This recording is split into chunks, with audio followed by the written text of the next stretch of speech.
Love your enemies. This is my favorite essay in Miscellaneous Writings. It has taught me that whatever benefit that my enemies gain from me loving them is collateral. The true benefit goes to me. So love your enemies, Miscellaneous Writings.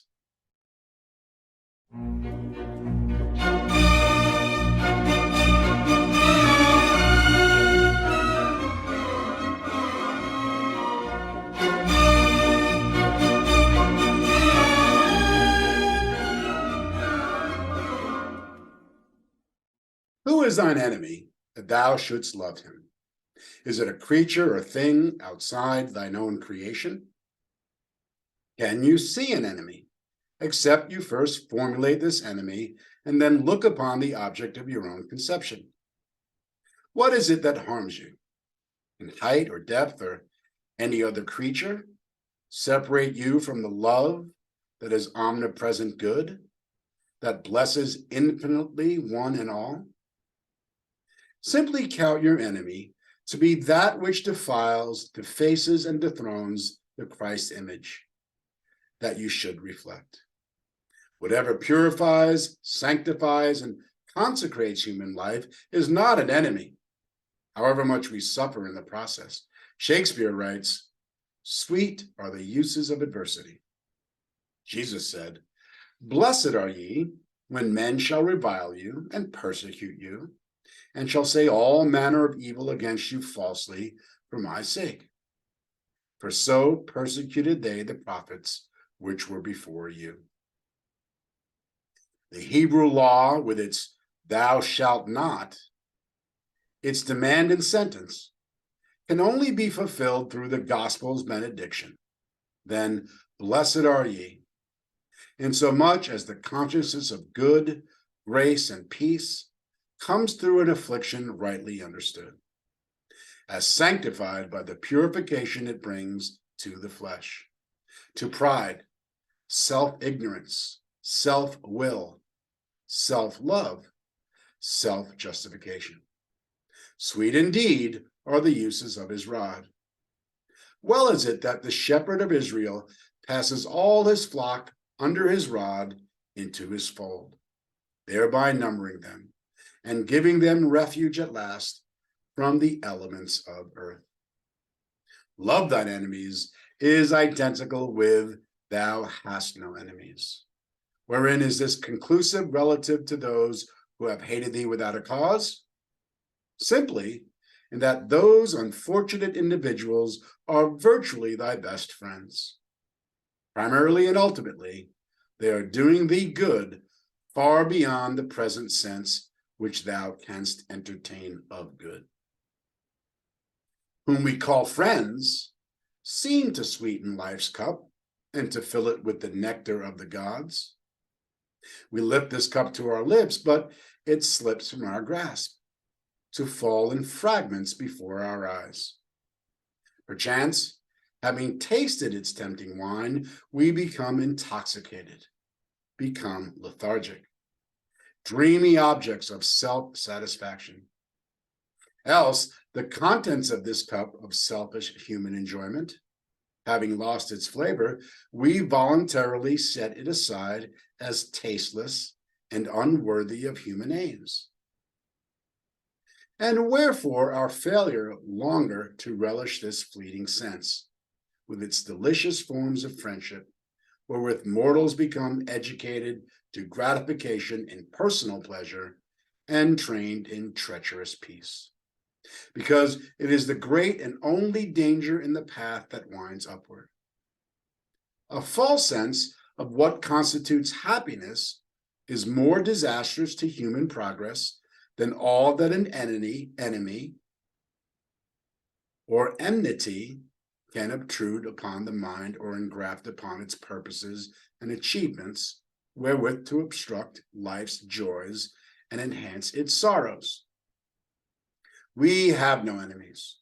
Whatever envy, hatred, revenge, the most remorseless motives that govern mortal mind, whatever these try to do, shall work together for good to them that love God. Why? Because he has called his own, armed them, equipped them, and furnished them defenses impregnable. Their God will not let them be lost, and if they fall, they shall rise again, stronger than before the stumble. The good cannot lose their God, their help in times of trouble. If they mistake the divine command, they will recover it, countermand their order, retrace their steps, and reinstate his orders, more assured to press on safely. The best lesson of their lives is gained by crossing swords with temptation, with fear and the besetments of evil, insomuch as they thereby have tried their strength and proven it, insomuch as they have found their strength made perfect in weakness, and their fear is self-immolated. This destruction is a moral chemicalization, wherein old things pass away and all things become new. The worldly or material tendencies of human affections and pursuits are thus annihilated, and this is the advent of spiritualization. Heaven comes down to earth, and mortals learn at last the lesson, I have no enemies.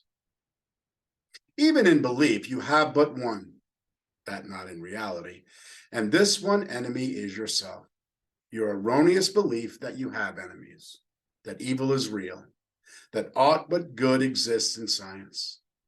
Soon or late, your enemy will wake from his delusion to suffer for his evil intent, to find that though thwarted, its punishment is tenfold. Love is the fulfilling of the law.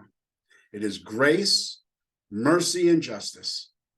I used to think it sufficiently just to abide by our state statutes, that if a man should aim a ball at my heart, and I by firing first could kill him and save my own life, that this was right. I thought also that if I taught indigent students gratuitously, afterwards assisting them pecuniarily, and did not cease teaching the wayward ones at close of the class term, but followed them with precept upon precept, that if my instructions had healed them and shown them the sure way of salvation, I had done my whole duty to students. Love metes not out human justice, but divine mercy. If one's life were attacked, and one could save it only in accordance with common law, by taking another's, would one sooner give up his own? We must love our enemies in all the manifestations wherein and whereby we love our friends. Must even try not to expose their faults, but to do them good wherever opportunity occurs, to mete out human justice to those who persecute and despitefully use one, is not leaving all retribution to God and returning blessing for cursing. If special opportunity for doing good to one's enemies occur not, one can include them in his general effort to benefit the race. Because I can do much general good to such as hate me, I do it with earnest, special care, since they permit me no other way. Though with tears have I striven for it. When smitten on one cheek, I have turned the other. I have but two to present.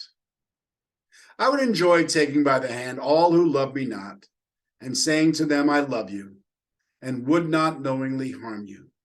Because I thus feel, I say to others, hate no one, for hatred is a plague spot that spreads its virus and kills at last. If indulged, it masters us, brings suffering upon suffering to its possessor. Throughout time and beyond the grave, we have been badly wronged, forgive and forget. God will recompense this wrong and punish more severely than you could him who has striven to injure you. Never return evil for evil, and above all, do not fancy that you have been wronged when you have not been. The present is ours, the future big with events. Every man and woman should be today a law to himself, herself, a law of loyalty to Jesus' Sermon on the Mount. The means for sinning unseen and unpunished have so increased that unless one be watchful and steadfast in love, one's temptations to sin are increased 100-fold. Mortal mind at this period mutely works in the interests of both good and evil, in a manner least understood.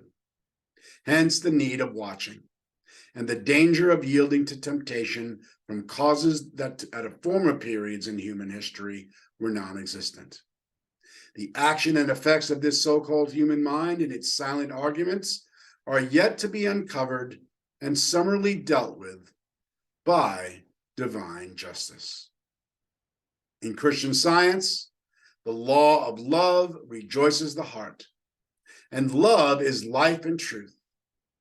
Whatever manifests aught else in its effects upon mankind, demonstrably is not love. We should measure our love for God by our love for man, and our sense of science will be measured by our obedience to God. Fulfilling the law of love, doing good to all, imparting so far as we reflect them, truth, life, and love to all within the radius of our atmosphere of thought.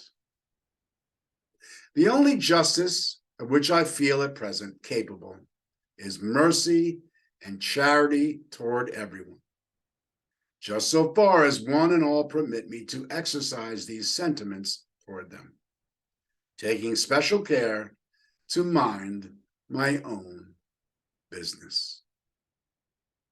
The falsehood, ingratitude, misjudgment, and sharp return of evil for good, yea, the real wrongs, if wrong can be real, which I have long endured at the hands of others, have most happily wrought out for me the law of loving mine enemies.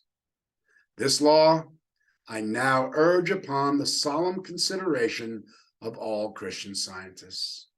Jesus said, if ye love them which love you, what thank have ye? For sinners also love those that love them.